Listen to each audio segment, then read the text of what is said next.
أعوذ بالله من الشيطان الرجيم.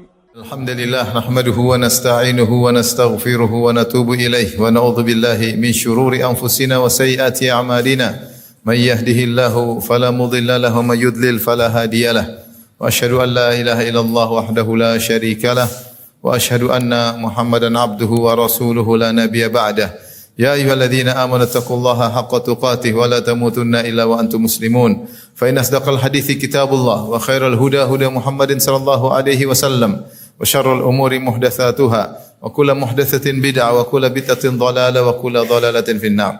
معاشر المسلمين أوصيكم ونفسي بتقوى الله فقد فاز المتقون. Sungguhnya di antara ibadah yang agung adalah seorang menyadari bahwasanya dirinya senantiasa lemah dan membutuhkan pertolongan Allah Subhanahu wa taala. Allah telah mengingatkan dalam Al-Qur'an bahwasanya manusia itu sangatlah lemah. Wallahu alladhi khalaqakum min dha'fin, dan Allah lah yang telah menciptakan kalian dari kelemahan. Wa khuliqal insanu dha'ifa, sungguhnya manusia diciptakan dalam kondisi lemah. Khuliqal insanu min ajal, sungguhnya manusia diciptakan dengan penuh ketergesaan sehingga sering dia tidak tahu apa yang terjadi di hadapannya. Innahu kana zaluman jahula, sungguhnya manusia itu sering berbuat zalim dan sungguh sangat jahil. Oleh karenanya Allah Subhanahu wa taala berfirman dalam hadis qudsi, ya ibadi kullukum dhal illa man hadaituhu fastahduni ahdikum, wahai hamba-hambaku, sungguhnya kalian seluruhnya adalah tersesat kecuali yang aku beri petunjuk kepadanya, maka mintalah petunjuk kepadaku. Allah mengatakan, ya ayuhan nas antumul fuqara'u ila Allah wallahu al-ghaniyyul hamid. Wahai manusia sekalian, sungguhnya kalian fakir kepada Allah Subhanahu wa taala. Kalian fakir secara zat kalian, untuk menjadi dari tidak ada menjadi ada butuh kepada Allah Subhanahu wa taala, dan untuk pertahankan hidup butuh kepada Allah Subhanahu wa taala, untuk mendapat hidayah butuh kepada Allah Subhanahu wa taala. Wallahu al-ghaniyyul hamid, sungguhnya Allah yang maha kaya dan maha terpuji. Oleh karenanya Nabi SAW dalam doanya mengatakan, ana bika wa ilaik, sungguhnya aku bika, yaitu aku a'tamid alaik, aku bersandar kepada engkau. Wa ilaiku altaji'u ilaik, dan aku menyerahkan urusanku kepada engkau ya Allah. Dan Nabi SAW mengajarkan kita untuk berdoa, ya hayyu ya qayyum birahmatika astaghith fa asli sya'ni kullah wa la takilni ila nafsi tarfata ain. Wahai zat yang maha hidup, wahai qayyum, zat yang maha tegak dan menegakkan yang lainnya, birahmatika astaghith, dengan rahmatmu aku mohon pertolonganmu. Fasli sya'ni kullah, maka perbaikilah segala urusanku, perbaikilah, luruskanlah urusan diriku, urusan keluargaku, urusan istriku, anak-anakku, urusan ekonomiku, segala urusanku perbaikilah. Fala wala takilni ila nafsi tarfata ain, jangan kau biarkan aku bersandar kepada diriku meskipun hanya sekejap mata. Siapa yang bersandar kepada dirinya, maka dia telah bersandar kepada zat yang lemah, yang fakir secara zatnya, maka dia bersandar kepada suatu yang sangat hina dan dina kepada dirinya sendiri. Ma'asyiral muslimin, oleh karena siapa yang menyadari dirinya lemah dan selalu bersandar kepada Allah, maka dia akan senantiasa tersambung kepada Allah. Maka Allah akan meliputinya dengan rahmatnya, Allah senantiasa membimbingnya, Allah senantiasa melimpahkan karunia-Nya kepadanya. Adapun siapa yang sombong dan ujub kepada dirinya, maka dia telah memutuskan jalan Allah kepadanya. Seorang ulama mengatakan, khaufuka minallah yusiluka ilallah. Engkau takut kepada Allah menyambungkan engkau dengan Allah. Wal kibr wal ujub yaqta'uka anillah. Adapun sombong dan ujub memutuskan engkau dengan Allah, maka Allah akan biarkan engkau bertawakal kepada dirimu sendiri, dan kita tahu diri kita sangatlah lemah. Oleh karenanya Nabi Yusuf alaihissalam tahu bahwasanya dirinya lemah, meskipun dia adalah seorang nabi yang sangat bertakwa kepada Allah Subhanahu wa taala, maka dia berdoa, Rabbis sijnu ahabbu ilayya mimma yad'unani ilaih. Ya Allah, sungguhnya penjara lebih aku sukai daripada rayuan mereka. Wa illa tasrif anni kaidahunna asbu ilaihinna wa akum minal jahilin. Kalau kau tidak memalingkan godaan mereka dariku, maka sungguh aku akan condong kepada mereka dan aku akan termasuk orang-orang yang jahil. Yusuf alaihissalam tahu jika Allah tidak menolongnya, maka dia akan terjerumus dalam kemaksiatan. Oleh karenanya kita ini sangat lemah. Lemah di hadapan syahwat kita, lemah di hadapan nafsu kita, lemah di hadapan godaan-godaan yang mendatangi kita. Maka seorang hendaknya senantiasa bersandar kepada Allah Subhanahu wa taala. Siapa yang pede dengan dirinya, lupa kepada Allah, ujub dengan dirinya, maka Allah meninggalkannya. Lihatlah Allah mengkisahkan tentang sahibul jannatain, seorang yang memiliki dua kebun yang indah, yang dia kemudian angkuh, wa dakhala jannatahu wa huwa zalimun li nafsihi, maka dia masuk dalam kebunnya, dalam tamannya, dan dia menzalimi dirinya sendiri. Itu dia sombong, dia angkuh, dia ujub. Maka akhirnya Allah pun merusakkan tamannya tersebut. Dinasihati oleh kawannya, walaula idh dakhalta jannataka qulta ma sya'allahu la quwwata illa billah. Seandainya kau masuk kebunmu, lantas kau berkata, Masya Allah, ini semua atas kehendak Allah. La quwwata illa billah, tidak ada daya dan upaya kecuali dengan pertolongan Allah Subhanahu wa taala. Hendaknya kau sadar bahwasanya keberhasilan kebunmu adalah karunia dari Allah. Maka ketika dia ujub, dia lupa, maka rusaklah kebunnya tersebut. Lihatlah iblis yang ujub dengan dirinya sendiri. Dia mengatakan, ana khairun minhu, khalaqtani min nar wa khalaqtahu min tin. Aku lebih baik daripada Adam. Aku engkau ciptakan dari api, sementara Adam kau ciptakan dari tanah. Lihatlah ketika sebagian sahabat ujub dengan jumlah mereka ketika perang Hunain. Allah sebutkan dalam ayatnya, وَلَقَدْ نَصَرَكُمُ اللَّهُ فِي مَوَاطِنَ كَثِيرًا وَيَوْمَ حُنَيْنٍ إِذْ أَعْجَبَتْكُمْ كَثْرَتُكُمْ فَلَمْ تُغْنِ عَنْكُمْ شَيْئًا وَضَاقَتْ عَلَيْكُمُ الْأَرْضُ بِمَا رَحُبَتْ ثُمَّ وَلَّيْتُمْ مُدْبِرِينَ. Sungguh Allah telah menolong kalian dalam banyak peperangan. Dalam perang Badar Allah tolong kalian. Dalam perang Uhud Allah tolong kalian. Dalam perang Khandaq Allah tolong kalian. Dalam peperangan Allah selalu menolong para sahabat. Namun ketika perang Hunain mereka berangkat dengan 12.000 pasukan, maka ada seorang sahabat yang nyeletuk karena mungkin baru masuk Islam. Dari Muslimatil Fatah yang baru masuk Islam ketika Fatuh Makkah, maka dia berkata, lan nuglabal yauma min qillah, kali ini kita tidak bakalan kalah. Kenapa? Jumlah kita 12.000 orang. Fasyaqqa dzalika 'ala Nabi sallallahu alaihi wasallam, maka itu sangat memberatkan Nabi sallallahu alaihi wasallam. Sementara Nabi kalau berperang, Nabi berkata, Allahumma bika ahulu wa bika asulu wa bika uqatil. Ya Allah, dengan Engkau lah aku bisa menghalangi serangan musuh. Wa bika asul, dengan Engkau lah aku bisa menyerang mereka. Wa bika uqatil, dengan Engkau lah aku bisa memerangi mereka. Sementara ini ada yang berkata, lan nuglabal yauma min qillah, kita tidak bakalan kalah karena jumlah kita yang banyak. Dan itu memberatkan Nabi sallallahu alaihi wasallam. Maka Allah beri pelajaran kepada mereka. Maka Allah berkata, wa yauma hunainin id ajabatkum kasratukum, ketika perang Hunain kalian bangga, ujub dengan jumlah kalian. Falam tughni ankum syai'a, maka jumlah yang banyak tersebut tidak bisa menolong kalian sedikit pun. Wa dhaqat alaikumul ardu bima rahubat, maka jadilah bumi yang luas terasa sempit bagi kalian. Summa wallaitum mudbirin, kemudian kalian pun lari kabur kocar-kacir, ternyata jumlah yang banyak tidak menolong kalian.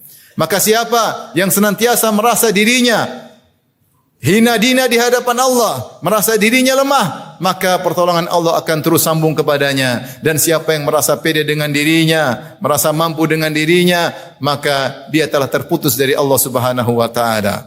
Aqulu qawli hadza astaghfirullah li wa lakum wa lisa'il muslimin kulli dhanbin khati'ah fastaghfiruhu innahu huwal ghafurur rahim.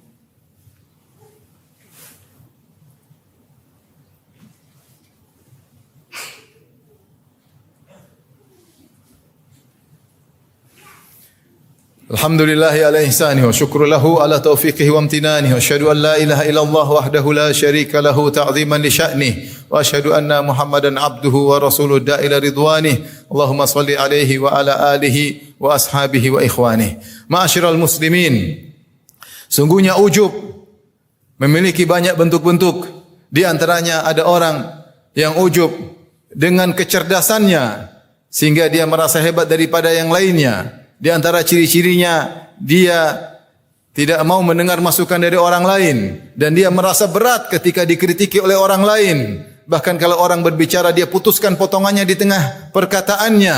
Kenapa? Dia merasa dirinya hebat dan dia merasa pendapat orang lain tidak perlu dia dengar. Kalau dia bermusyawarah, maka dialah yang mendominasi.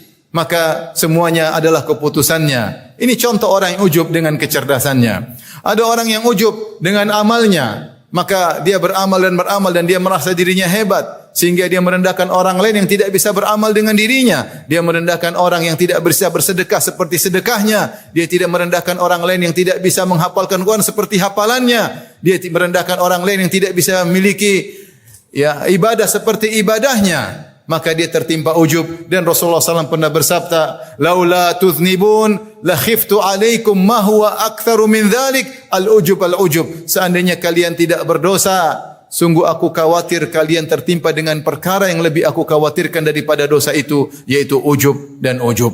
Maka Ibnu Qayyim mengatakan, bisa jadi seorang karena melakukan maksiat dia masuk surga, dan bisa jadi seorang karena melakukan amal soleh dia masuk neraka. Kok bisa demikian? Ada seorang terjerumus dalam dosa, maka dia tahu kekurangan dirinya, senantiasa dia bertobat kepada Allah, senantiasa dia menangisi dosa-dosanya, maka dengan tobatnya tersebut dia masuk surga. Sementara ada orang yang beramal soleh tapi dia ujub dengan amalnya, dia sombong dengan amalnya, maka ujub dan sombongnya itu mengantarkan dia kepada neraka jahanam. Maka seorang jangan pernah ujub dengan amalnya. Dia tahu bahwasanya dia bisa beramal soleh karena Allah Subhanahu wa taala. Nabi sallallahu alaihi wasallam ketika sedang menggali parit Khandaq, maka dia berkata, laulallah mahtadaina wa ma sallaina wa la tasaddaqna. Ya Allah, kalau bukan karena Allah, tentunya kami tidak bisa salat, kami tidak dapat hidayah, dan kami tidak bersedekah. Semuanya adalah karunia dari Allah sehingga seorang bisa beramal soleh.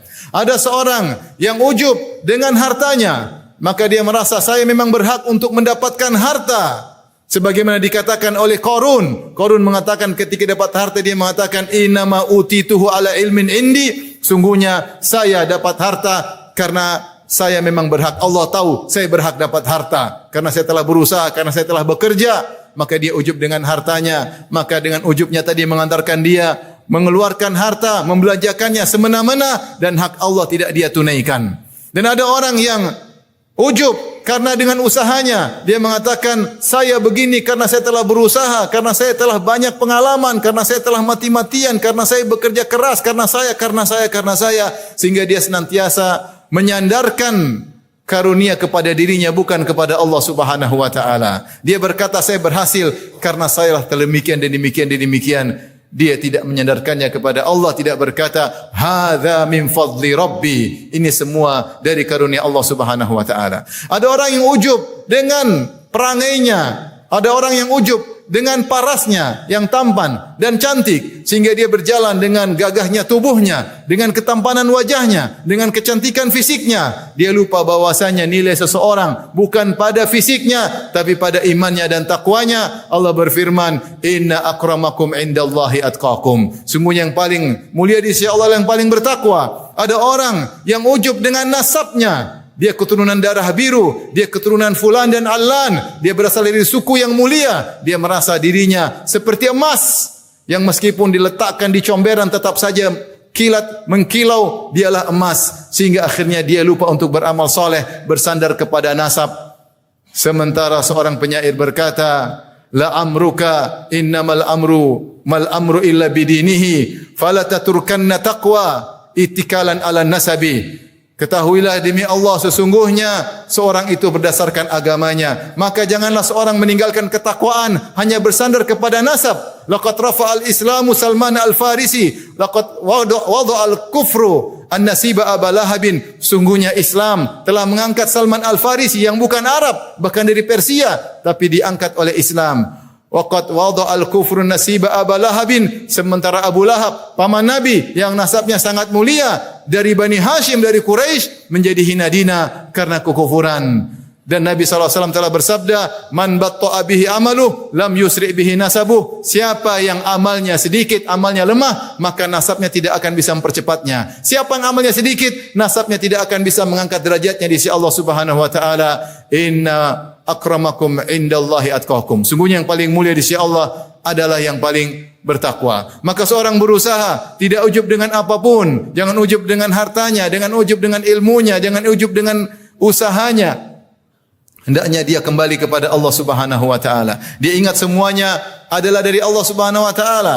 Kecerdasannya, kepintarannya, rizkinya semua dari Allah, bahkan hidupnya dari Allah Subhanahu wa taala. Bisa saja Allah mencabut karunia tersebut kapan saja Allah kehendaki. Lihatlah Nabi SAW bersabda, bainama rajulu yamshi fi burdaihi qad a'jabathu nafsuhu. Ketika ada seorang berjalan dengan dua selendang kainnya, dia ujub dengan dirinya, lagi pakai pakaian bagus indah, dia berjalan, dia ujub dengan dirinya. Idh khasafa bihillahul ard, tiba-tiba Allah benamkan dia dalam bumi. Fahuwa yatajaljalu fiha ila yaumil qiyamah, maka dia digonjang-ganjingkan oleh Allah dalam tanah sampai hari kiamat kelak.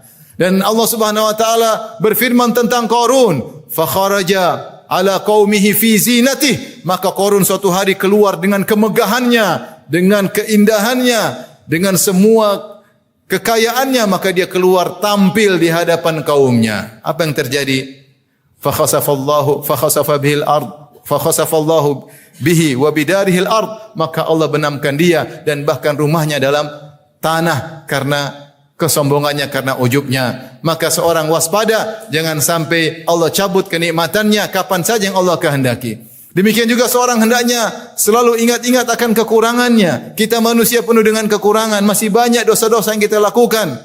Masih banyak hak-hak Allah yang belum kita tunaikan. Masih banyak hak-hak keluarga, anak istri, kakak adik, orang tua yang belum kita tunaikan. Siapakah kita? Kita begitu lemah. Kita harus sadar betapa lemahnya kita di hadapan syahwat, betapa lemahnya kita di hadapan godaan-godaan. Kalau bukan pertolongan Allah, maka kita tidak akan selamat dari itu semua. Maka seorang senantiasa kembali merealisasikan firman Allah Subhanahu wa taala, iyyaka na'budu wa iyyaka nasta'in. Iyyaka na'bud, hanya kepada Engkau lah kami beribadah. Kami tidak butuh pengakuan manusia. Kami beribadah ikhlas karena Engkau ya Allah. Wa iyyaka nasta'in, dan hanya kepada Engkau lah kami mohon pertolongan, yaitu kami tidak akan berhasil kecuali dengan pertolongan-Mu. Ya Allah, semoga Allah menjauhkan kita dari penyakit ujub dan penyakit sombong, dan semoga Allah Subhanahu wa taala menganugerahkan kepada kita keikhlasan dan senantiasa iftiqar, selalu merasa butuh kepada Allah Subhanahu wa taala. Innallaha malaikatahu yusalluna 'alan nabi ya ayyuhalladzina